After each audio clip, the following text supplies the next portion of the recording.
గుంటూరులో మహిళపై దాడి ఘటనలో నిర్లక్ష్యంగా వ్యవహరించారన్న ఆరోపణలతో నగరం పాలెం సీఐ సత్యనారాయణపై చర్యలు తీసుకున్నారు. సీఐ సత్యనారాయణను వీఆర్కు పంపుతూ ఆదేశాలు జారీ చేశారు.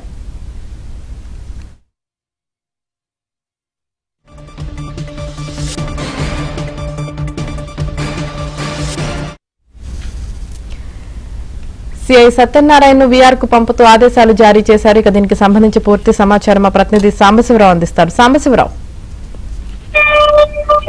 గుంటూరు పశ్చిమ నియోజకవర్గంలో సభ్య సమాజం తలదించుకునే ఘటన జరిగిన నేపథ్యంలో దానిపై రాష్ట్ర ప్రభుత్వం ఏకంగా సీఎం చంద్రబాబు నేరుగా ఘటనపై స్పందించి ఆరా తీశారు. ఘటనలో కేసు కట్టి బాధ్యుల్ని అరెస్ట్ చేయడంలో నిర్లక్ష్యంగా వ్యవహరించారంటూ నగరం పాలన సీఐ సత్యనారాయణపై వేటు వేస్తూ అతన్ని తక్షణమే వీఆర్ కు పంపించారు. ఆ ఘటనకు సంబంధించి ఆ కేసు నమోదు చేయడంలోనూ అరెస్ట్ చేసే విషయంలోనూ అసలు ఏం జరిగిందనే అంశానికి సంబంధించి పూర్తి స్థాయి నివేదిక ఇవ్వాలంటూ కూడా సీఎంఓ నుంచి గుంటూరు జిల్లా ఎస్పీని అయితే ఆదేశాలు జారీ చేయడం జరిగింది. మొత్తంగా గుంటూరు పశ్చిమ నియోజకవర్గంలో జరిగిన ఘటనపై ఇప్పటికే హోంమంత్రి అనిత స్పందించి జిల్లా ఎస్పీతో మాట్లాడి బాధ్యులు ఎవరైనా ఏ పార్టీ వారైనా ఎంతటి వారైనా మహిళల విషయంలో కఠిన చర్యలు తీసుకోవాలంటూ కూడా హోంమంత్రి అనిత ఆదేశాలు జారీ చేయడం, మరోవైపు నేరుగా లోకేష్ స్పందించి తమ పార్టీ వారైనా ఏ పార్టీ వారైనా మహిళలను కించపరచతో వేధించే వారి పట్ల ఉపేక్షించేది లేదు, దీనికి పార్టీలను అడ్డం పెట్టుకుంటే సహించేది లేదంటూ కూడా ఆయన కూడా సీరియస్ గా